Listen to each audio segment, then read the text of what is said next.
All right, guys, welcome to the Digital Barbell Podcast. Thanks for taking your time to be here. We super appreciate you. I'm Jonathan. This is Blakely. We are the owners of Digital Barbell, a company dedicated to helping regular people get in the fittest shape of their life. I just thought of that whole spiel right there. Oh. I had an idea before we get into today's sponsor. Okay. Man, we have a lot to get to today. Before we even get to what I want to get to and what I'm going to get to, let's give a reminder to people who are why are doing you Sober drinking a beer? October that we are ambassadors of this brand right here that I'm holding up to the camera, Athletic Brewing, the best tasting non-alcoholic beer in the game. And that's our favorite one. It's like a little after noon. I'm slamming down an NA beer because I can. I'm still going to be able to concentrate through this episode, not fall asleep. Work out later. We can save you money on Athletic Brewing. Digitalbarbell.com/athletic to save 20% off your first order. We don't get any money for you doing that, but there's a lot of people who are trying to drink less, and having a substitute for alcohol can sure make it a lot easier. Definitely. And if you're going to do that, you might as well drink something that tastes really good too. So cheers. All right.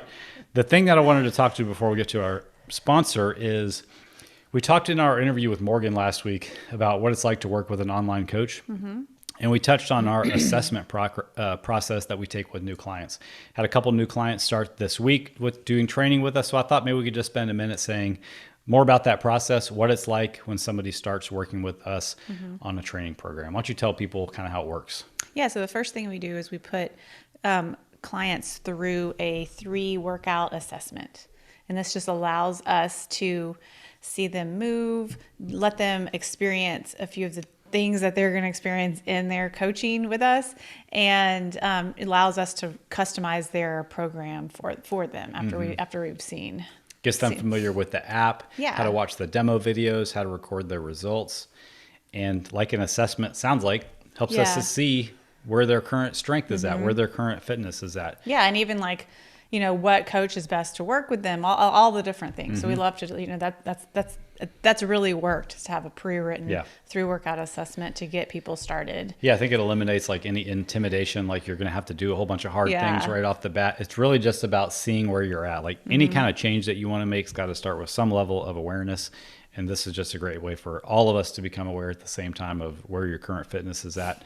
And then we adapt our training methodology to your needs, your schedule, your equipment, your goals after that, so that you can look and feel your best. Do you ever notice when people are talking on podcasts, they like hit like the staccato and the enunciation really well? Yeah, I definitely do it. Like, we are going to talk today about, I think it buys you more time to think about what you want to say, which is why we subconsciously do it. Okay. Why you subconsciously do it. Sponsor for today's episode is the Austin City Limits Music Festival. It's that time of year again. For those of you that were around last year around this time, you'll remember that we went. Blakely had her a few days ago. iPhone, whatever it was at the time, pickpocketed out of her pocket. That put us back about $1,300 to $1,500 if I'm not mistaken, because we didn't have like a replacement plan for it. You got bronchitis or some other upper respiratory nonsense that lasted from all the dust. Between the doctor bills and the phone, the music festival, we were out probably about $5,000 to go to this thing. And I swore I would never go back. But guess who has tickets again? My friend talked me into it, and I'm kind of regretting it. Well, this was my thinking, is like we've been probably 10 times, and I've never been pickpocketed or gotten sick. And I was like, this is just an off year. It's going to be fine next year. And we're in the worst drought we've ever had here. Like, it's going to be so dusty. That's why, that's really like, the phone, I know how to protect my phone. The situation with the phone was that they really looking back at pictures from 2013 when we went, I had a JanSport backpack.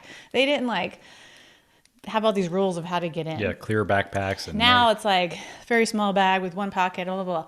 So I had this bag, and I couldn't, by the end of the night, we bought a t-shirt. We all these things I couldn't fit my phone in my bag, so I had it in my pocket. Anyway, I know better about the phone. I just don't want to get the dust. We're going to go to Walmart and get you a burner phone to carry. No, I don't care about the phone. It's like the dust. I don't want to be there in all the dust anyway. Yeah, so if you are listening to this when it comes out and you went to week 1 of ACL, please send us a message and let us know how dusty it was. How dusty it is. I'm going to look up some videos. What about wearing a mask? I mean, I could get like a bandana or something, I guess. That would be like, pretty boss. it would look like, Yeah, we have some. We have like they those things we wore when we skied. they gave them out like one year. I should have known. Oh, Like, bandanas? yeah, for the dust. All I don't right, know well, why I signed up for this check again. in next week, friends. We'll See if I even go. See if I have a ticket too. Go. I want to see the Foo Fighters. They're playing Yeah. on Saturday night. Let's just go straight for the Foo I know Fighters. if we go, it's going to be like we're going to park forever away because we're going to go at like 7:00 at night and see the closer and then leave. I don't care. Let's bring our e-bikes. I don't want to. Yeah, those will get stolen. In a Oh, we can heartbeat. chain them up. No way. All right. Well, that is not what we are talking about today, even though we just talked about it. Today's topic is 6 things we would do differently if we were starting our fitness journey over. This is basically like, here, don't make these same mistakes that we made. Yeah. If we were starting at ground zero, knowing what we know now, here's how we'd go about this whole thing of getting in shape and saving ourselves a lot of time, Yep. money, and effort. So if you can pull just 1 or 2 of these things and save yourself some headache and time, mission accomplished. All right, so let's get into them. All right. What's the first thing we would do? We would give nutrition its due respect. Go into any gym, look around. What did you change on there? Oh, you changed the wording of it. Go into any gym, look around. There's tons of people working hard.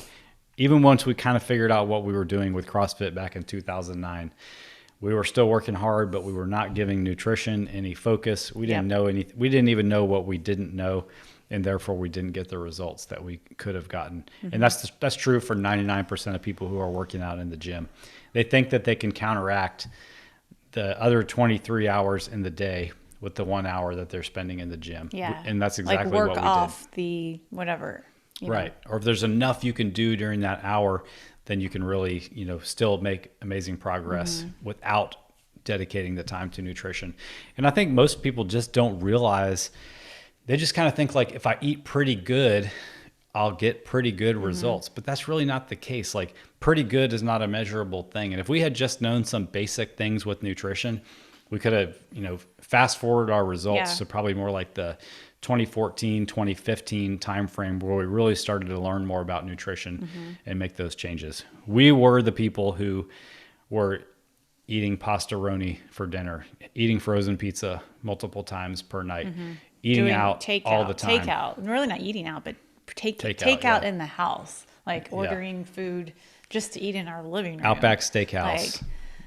All kinds of like pasta restaurants. I can't even remember the names of these restaurants, but like a lot of fajitas to go. And I think that like giving nutrition its respect, but also like learning how to make food for ourselves and not make it complicated. Yep. Like not follow intricate recipes and like spend hours in the kitchen, and do it as something that we just like, well, we can't, this is not sustainable. Yeah. We learned how to cook. We learned how to cook in a way that we like to eat, and we learned how to cook in a way that is sustainable for us. And this doesn't even mean like eating clean or doing paleo or something like that. This is just like the foundational elements of a healthy diet, learning what a proper portion of protein looks like, understanding which sources of carbohydrates are nutritious and not likely to make you overeat them, putting a meal together with the right amount of protein, carbs, fat, fiber, and then making it delicious by adding sauces and seasonings that you like. And then learning to navigate social situations in a balanced way that doesn't build up the anticipation of these forbidden types of things. Right. So you just break loose and completely derail any progress that you made during the week. But yes, if we had known the importance of nutrition, we would have looked and felt a lot different 5 or 6 years ago, before we did. And that's the key is to me is like how we feel now compared to how we felt then. Yeah. And I think it's like one of these things like you don't even know until you know. You don't know how good you can feel when you feel your body properly. You're making me think about the last time that we went to, it might have been my mom's birthday, but we went out to a breakfast place and I got pancakes, and I hadn't had like a super high sugar, high fat, high carb breakfast like that in a long time. I was like on the couch for like 3 hours afterwards. Like, this is the reason that people it's like 9:30 in the morning. Yeah. It's like, if you don't understand and do this long enough, you might not even know what you could potentially feel like when you properly nourish yourself, in addition to all the results that you can get with your health and fitness. Yep. And I will say this is what we talk about with our clients a lot. Like, this part takes it's like education. It's like learning how to read, spending time in the fundamentals, like learning how to drive a car. Like it's not just like a switch that will flip and you'll be like, okay, I get it now. I know about nutrition and I know how to make these meals for myself and my family. And I don't have to think about it anymore. Like we feel like we don't have to think about it anymore, but it took many years of education for us to practice to get to this place. So that we did spend time weighing and measuring food so that we understand what it looks like. We did, we've spent time in the weeds of learning about it so that we can kind of have like this, what we call like nutrition freedom. Yeah. Like when we have, Our when framework. we a client comes in on our nutrition side, they go through like our nutrition framework. And at the end, we want them to have like nutrition freedom so they can just make choices every day of their life from here on out for themselves and their family without it being a burden. I think what I hear you saying is like, this is not something you're going to intuitively just kind of stumble upon. Yeah. Like, you're not going to stumble into a nutrition framework for yourself that lines up with your goals without putting in some work, some education, paying a professional to help educate you, or following in the footsteps of somebody who has done it successfully. Like just putting in the work, like anything that you get putting in the something out work. of is just like putting in the work. Amen. But there's always like this ending, after you've put in the work, you're like, oh, I've gotten there. Yeah. like I can that. now drive a car. Like, I put in the work. I went through driver's ed. I did all the classes. I did the practices. I did all those requirements. And now I can just drive a car for the rest of my life. Yeah. We were talking about that. We were talking about this. Speaking of driving a car, Jonathan's mom just renewed her driver's license. And I just like, not that she can't drive. I'm just like, I am really surprised that like when I took a driver's test at 16. I don't know that you ever have to take one again. I don't know. I don't know what the rules are. I've never had to take one She's again. 75 and she didn't have to take one Yeah. to get a Texas driver's What license. has to happen for you to have to take a driver's test? It's a good question. So there's never a point in your life. Has anybody ever had to take a driver's test again? Yeah, I let us do know. if you change states, I think. But if you ever let your license like expire, they're like, no, yeah, but like that most people don't let their license expire. So if you just keep up with the renewals, you never ever have to take a driver's test again in your life. I guess they just assume you to keep getting better and better with I guess. practice. I just thought it was weird. For some reason I thought like it's one of these things you have to freshen up on, like at least the written test. Not like you're going to get in there with the instructor and be like, let me see how you do. But knowing the rules of the road, I'm sure they've changed. I can promise you this, having grown up in Florida where there's a overpopulation of elderly people, it's not necessarily something you continue to get better with age. I mean, there's rules, a point of diminishing returns in age and driving. I feel like we should all have to take, even online, the rule test and pass it. She's a stickler for those driving rules, guys. I don't like when people like don't understand like what the double lines are, the double solid lines, or any of these things. Like it's like, or how to work the U-turns. Like people want to go here because it's like if you go like this, you can actually both see. And it's like the merge lane. Dang it! There's so many rules people are breaking out there. Dang it, Bobby! Okay, that's the merge this lane. This podcast is not 6 ways to renew your driver's license. All right, second one. Go ahead. Choose an exercise. We would have chosen an exercise method that we enjoyed. Let me rewind in our mind back to 2002 to 2004. We were newly married. You were working out at 24 Hour Fitness with our friend Christina, going to the group classes, which I assume you enjoyed at the time to some degree. And I know, we had some bad experiences there. I chose to do straight up cardio, which I absolutely hated. No, you chose to walk on the treadmill watching the news. That's hardcore cardio. The elliptical machine, pumping, watching Dan Rather. You were just like this. Up there. But the point is, if you had a phone at that point, you would have been like this. That would have been all over with. Yeah, thank God cell phones weren't invented. I might have stayed on there longer. They were invented then. You just didn't. They weren't like something we just had. There was no information on them. They were for calls. Just play the snake game on your Nokia. But the point was, like, I chose to do something to get in shape that I hated doing. Like, I didn't like using the treadmill. It was like a penance. I didn't know any better. Like, hour. Yeah. So since I hated it, I didn't stick with it. And I wouldn't even say like, when evolved into going to the boot camps and stuff, started to get bit a little bit by the bug once I started seeing a little bit of results, but didn't actually really enjoy that much too. It wasn't until we found or until I found CrossFit personally, that I started to find something that I really enjoyed. Yeah, same. Therefore, got a lot more consistent with it. Like the same thing goes with diet too. But like, the diet you're about to, let's say a diet where you hate all the food that you're going to eat. What can you call that? That's a diet you're about to quit. Yeah. You know what you call an exercise routine that you dread every workout? One you're about to quit. Right. Find something that you enjoy to some extent so you can stick with it longer term. Yep. And it's okay if you don't love it all the time and you don't always want to do it. You don't have to like be somebody who becomes obsessed with working out or be like the central aspect of your entire life. That's interesting because as you were saying, like choose an exercise method that you enjoy, but you don't always have to enjoy it and like it All the time. Yeah. You don't always have to enjoy like it. But like we don't always feel like working out. We don't always be like, oh right, it's time to like put all this podcasting Crank stuff up the away music. and like let's work out. Like no, not at all. But we've done it long enough that we like understand the benefits of it. We know that that we know that exercise is a necessary part of like having a healthy life. Yeah. And that this is the type of exercise that we enjoy Right. doing. And we're going to do it. It's going to be a sustainable method for us. yeah. If we just decided all of a sudden, like our minds went blank and we decided we had to get in shape and we didn't know how. And for some reason we stumbled upon like Digital Peloton. barbell? We stumbled upon Peloton. I don't really enjoy just sitting in a stationary place riding a bike. So if I went automatically defaulted to that as the way I'm going to get in shape, I wouldn't stick with it very long. Or if a friend was like, hey, I had significant results from Peloton, like you should try it too. I get over there and I'm like, I hate oh, this. I don't like, because I have done a spinning class and I'm like, I did not enjoy it. I went one time and I just didn't enjoy it. It wouldn't be the thing I chose, but it works for a lot of people. Yep. So yeah. So experiment. Even those Peloton people every day, they're not like, I'm so excited to get on the Peloton. It's just like, I know I need to get on the Peloton. This is what I choose Yeah. to do. Sit here in one place and pump my legs. That is interesting though. It's like something you enjoy, but it's not like every day you're That's going right. to enjoy it. Yeah. Confusing. Anyway.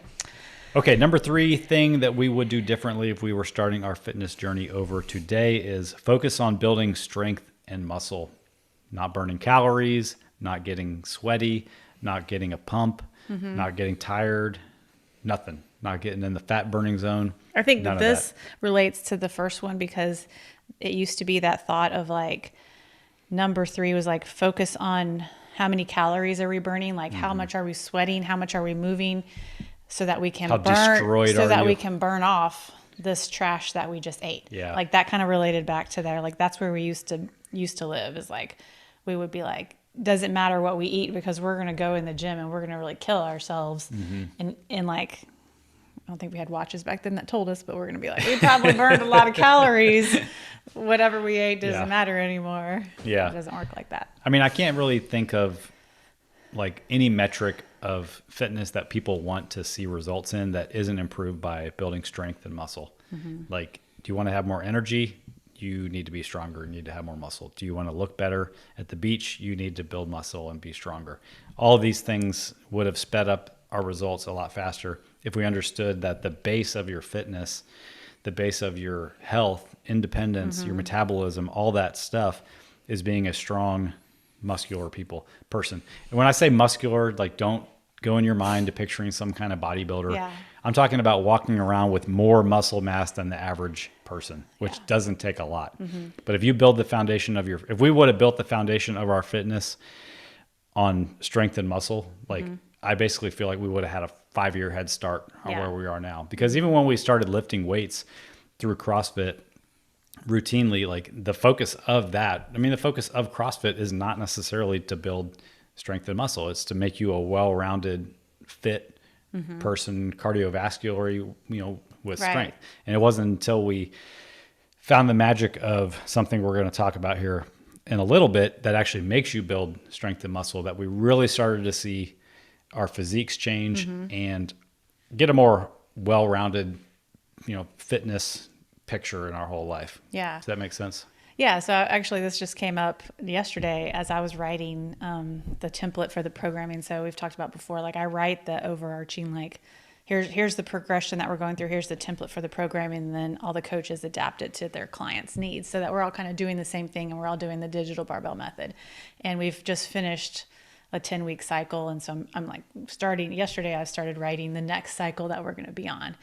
And, kind of, it's like, I always start and like, well, should I just do something totally different?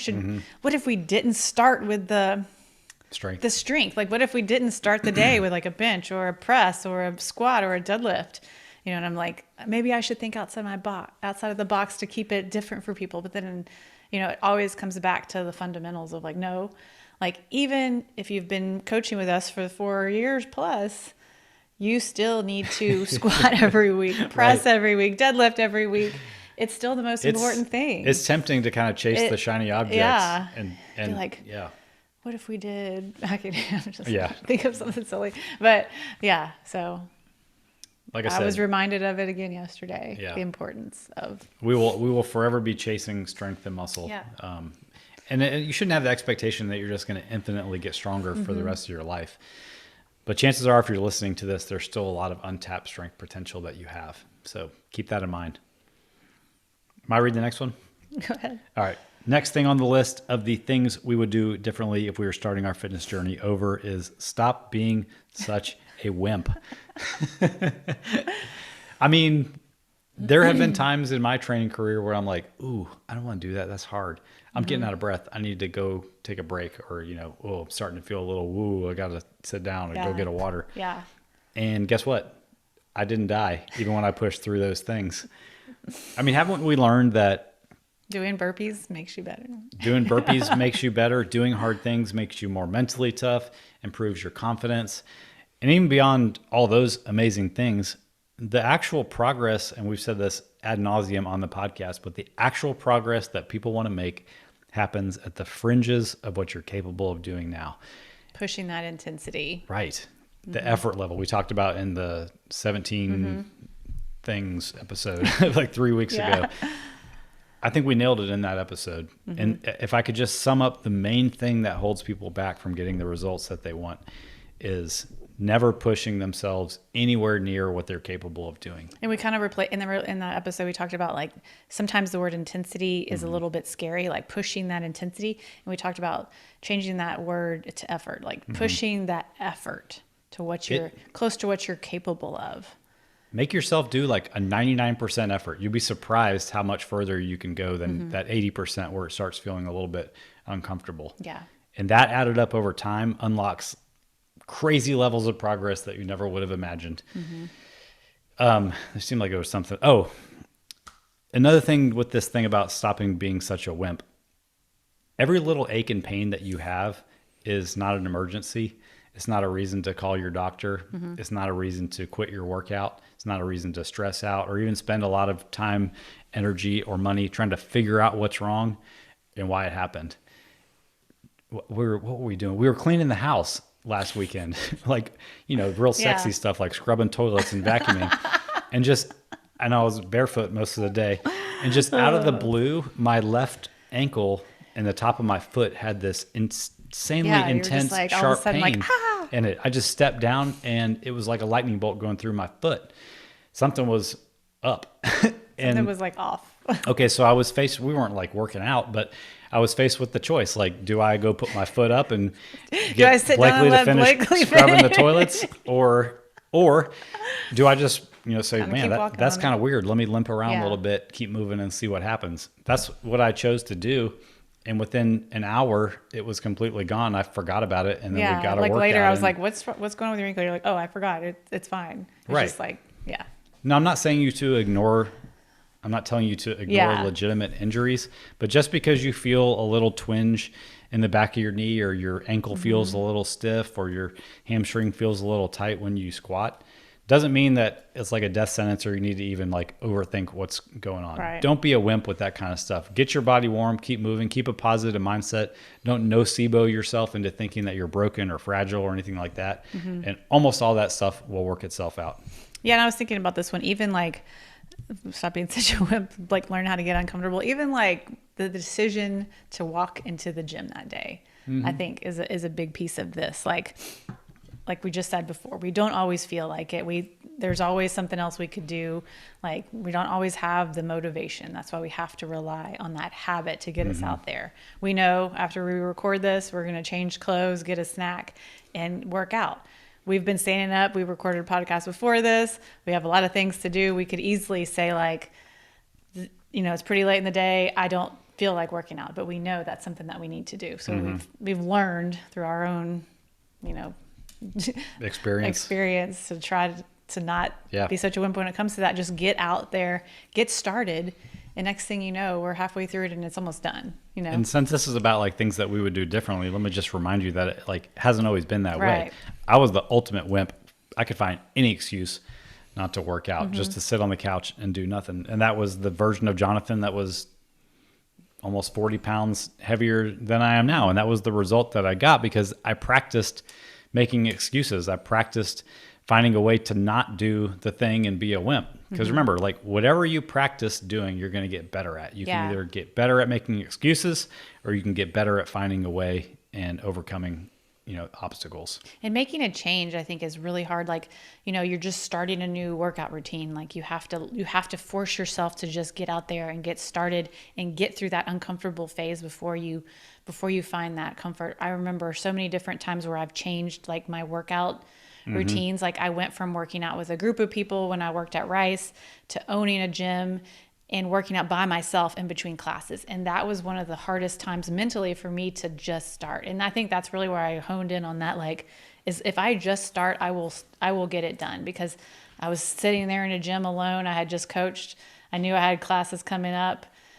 I was honestly depressed because I was like, I'm in here by myself. It's super depressing. Like I don't feel like working out. Yeah. And I just had to like force myself to just start the warm up, just start moving. And then it happened. Yeah. The ironic thing is now you have to work out with me every day and you're even more depressed. How did that happen? Kidding. Now I know I can, it's fun to work out with somebody because you can, you have somebody to chase. Correct my form and all that fun stuff. Okay, number 5 thing that we would do differently if we were starting our fitness journey over today is actually track our progress to know if things were working or not. I think this one's for you because I've always kept a workout journal from day one. I have workout journals. Good point. From back in the day. Okay, but you're right, and that is a valid point. You have been really, really good about that. But what have you learned about keeping track of progress versus just documenting what you've done? There's a difference between writing down what you did and knowing what you did and following a program that tracks your progress to ensure that you're making improvement. Well, it was, the difference was in the program. Right. But, I did do things like the Windler strength method or starting strength back then. And so I was keeping track of my progress, trying to add 5 pounds to the bar every time. And the only new way I knew what I did last time is I had my little workout journal, flip it open to the day before, see what I did, and then try to add weight. Yeah, that's a good point. Okay, well then I'm just an outlier here. I tracked nothing. Had no idea if I was making progress. I have to still get on to you about tracking. Yeah, I mean, True Coach makes it easy though. Like the exercise history feature in that shows me what I back squatted last week, so that I know how much I need to do this week. But the goal is like overall, if you tie in that thing I said earlier about most people don't make legitimate progress because they aren't pushing hard enough. If you tie that with actually keeping track of what you did, now you unlock the power of progressive overload to where you know that you're improving over time. And the only way to know is to keep track of something. Like the only way to know if you're progressing in your career is if you keep track of some kind of metric. Are you making more money? Are you completing more projects? Whatever. If you're just going in doing the job, like you're just left to know, you don't really know what's going on. You don't have any ammo to go ask for a raise next year if you don't know that you're making the company more money or whatever. Honestly, this might have convinced me that I maybe finally in the year 2023 need to go digital with my tracking my results, because I've always tracked in a journal and I'm comfortable with it. But you can only flip back, and I mean, they're stacked in these cabinets. I'm not going to go back to like 2015 journal. And how would you even know? And I don't know that it matters, but like, oh, it matters. I'm just thinking, like, if I were to really see the like all the years of like how much I've squatted, I think like the fluctuation, I think I would probably be doing more weight than if I am just going back to like what I did last week. And maybe, I'll put notes like whatever reason, like super sore today. That's why I didn't do the weight, but don't worry guys, if I wasn't so sore, I'd really be pushing some weight. And, I think like, if I had just seen the whole list of numbers, I'm like, man, I need to start to like not be such a wimp and put some more weight on the bar and move this number up. But I'm only seeing like last week or the week before in my little journal. Yeah, I mean, like physically gives you a target to shoot for. Yeah. And also like, and I was talking to a new client on the phone about this yesterday, like, because we were talking about how much progress can you really make in the first 3 months. I was like, with you keeping track of what you're doing and actually following a program with progressive overload, don't be surprised if your strength doubles on a lot of the exercises that you're going to be doing. And the only reason to know that is by tracking it. And and one of the important things about tracking it, besides the fact that it helps you know that you're getting stronger, is you get to look back at what you did before and just be blown away. I have a client, a female, who the first time that we bench pressed, she was able to bench press 70 pounds for 6 reps, and her comment that it was that it was really hard. I went back and looked at her exercise history in True Coach yesterday. Yesterday, she benched 3 sets of 8 at 100 pounds and did not mention that it was hard. Did not mention that it was difficult. Yeah. And the only way that we would know objectively that she's gotten stronger is by her keeping track. And the tie with that is the reason she got stronger is because we were keeping track and we knew to add weight when she got to the top of that rep range. Just didn't go by feel that day. Like, oh, what feels good today? What feels good today? Yeah. And that is why we keep, the way we write our workouts, like I said before, like, oh, I feel like I should change it up. But like, I'm changing it up enough to keep it interesting for people and focus on new goals throughout the seasons of the year. But we're still doing the same fundamentals, and so that we can still keep track. Yeah. And we know, like, maybe in the last 8 weeks, we haven't done a ton of reverse flies, but we've been working on those muscles in different ways, and we can pick back up. Okay, I was doing 15 pounds on reverse flies, like I'm still good there, and then I'll continue to move. And then the last thing I'll say about this, since this is about what we would do differently, is the light bulb on this told keeping track thing really didn't go off for me until starting legitimate strength training when I was following the starting strength novice linear progression, because you have to track every single thing that you do and you follow it to the T. And I ate a lot of food and gained a lot of weight during this time, which helped fuel my strength increases. But tracking my workouts is the thing that, besides all the freaking hard work that I put in, was the thing that took my squat from 180 to 370 pounds in the course of like whatever it was, 4 months or whatever. So keeping track would have unlocked new progress earlier if I'd known the magic of it. Yep. All right. Just listen to your wife. Yeah. I actually tried that for a while, the handwritten notebook. To your wife? No, I haven't tried that yet, but I did try starting to track my workouts. All right, last one. Number 6 thing we would do differently. I feel like David Letterman liked reading the top 10 list. I guess that just aged us saying David Letterman there, but the number He's 6 the one who thing, has the top 10 list. Yeah, but like there's some people listening to this that are like, who's David Letterman? I don't think so. Do you mean Jimmy Fallon? Do you mean Ryan Seacrest? You mean Jimmy Kimmel again. Do you mean Jimmy Kimmel? Jimmy Fallon hasn't been on for a while. What? Are you serious? No, he's on a different channel. He's on like The Voice or something. I don't know. You're thinking I don't know what I'm talking about. Carson Daly. You're thinking of Ed McMahon. Where is Ryan Seacrest right now? Yeah, he's on American Idol. Okay. Okay. Last thing we would do differently if we're starting our fitness journey over today is chase consistency, not outcomes. What's your little note right there mean? I was thinking like something is better than nothing kind of idea. Yeah. Yep. Like I'm just thinking of like consistency, like meaning like, when we travel, we take our dumbbells and we're able to like do the workouts with dumbbells and bands, keeping the consistency alive, right? Not being like, oh, I gotta get, I'm not gonna get 5 pounds on that bar today, because over the long term of all the years, that's the thing. That's the thing. Keeping our progress consistent so that when we come back to the gym, it's like we don't miss a beat. Yeah. Maybe a little bit extra sore, but we don't really miss a beat because we didn't like get out of it for a few weeks and then have to I got to restart. Yeah. There's nothing worse than restarting. Yeah, it's so hard. And I always think about this that we talked about on that episode we did with Haley, because I just love the point that she made. Like, chase consistency, not outcomes, and don't confuse consistency with consecutiveness. Like perfection. Yeah. Right. Drop the false perfectionist mindsets that are really just self-sabotage in sheep's clothing, and just chase being consistent. And if you break the chain of your consistency because you're no longer consecutive with how many days in a row you did whatever you said you were going to do, let it go. Told this to a client today also is getting and staying in shape is really just one big exercise, and the art of getting back on track as quickly as possible. And consistency means getting back on track as soon as possible, not staying consecutive for 75 hard or 30 days in a row or a year of this or whatever.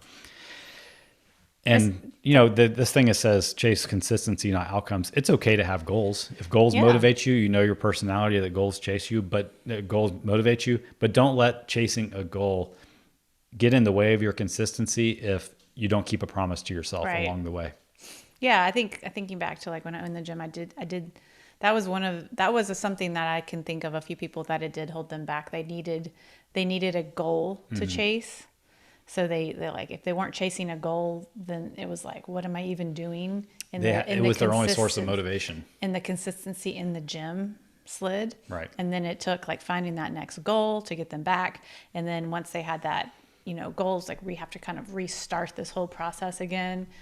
And it's, instead of just like putting yourself through that, like the whole restarting, like if you're chasing consistency while having some goals, but consistency is the ultimate goal. You can still have like micro goals of like, that same thing why we focus our training differently throughout the year. Like we're going into the holidays, we're going to probably start focusing our training more on muscle building because, there's to be honest, abundant calories. There's abundant calories, and it just works out for people to start to that to be like a micro goal that we have. Our first goal is consistency, and then we're going to start to build muscle, and then as the seasons change, we might start to chase, more conditioning, more fat loss, things like that. And so, and personally, like, same thing here. Like I just helped a client with a goal of she wanted to do a rim to rim hike. So our number one goal was to be consistent in the gym.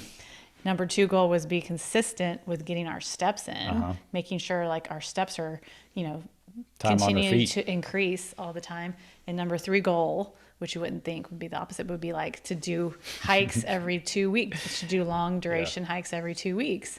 And this went on for months and months and months. And she just sent me a message last night. She did it. She achieved the goal. She did the rim to rim, had a great time, magical pictures. I'm excited to share the information with everybody. But that's a great example. Is this a good example here too? Like your client, Abigail, she sent you a message recently about how like before she started working with us, her only kind of source of motivation to, maybe not only, but one of her sources of motivation to work out would be she just felt like she had to sign up for a 5K. Like she was chasing those outcomes of like, that's a great point. This is what keeps me motivated. This is what keeps me going to the gym. It's like, I need this goal of like, I've signed up for a race. Come to find out, she doesn't really enjoy doing these races, and all the training to chase these outcomes wasn't really necessary. Now, like we have her training in our methodology because she's found a exercise method that she actually enjoys. She's tracking her results. She's seeing the results, and she doesn't really necessarily need that outside like outcome goal to just keep herself going into the gym. Her only goal is to be consistent now. I like it. Yep. High five. All right. I hope you guys enjoyed this episode. If there's anything you want us to dig into on future episodes, I'll put a link for where you can send us ideas. We're always looking for good topic ideas in the show notes for this episode. But hope you enjoyed it. Have a good rest of your day.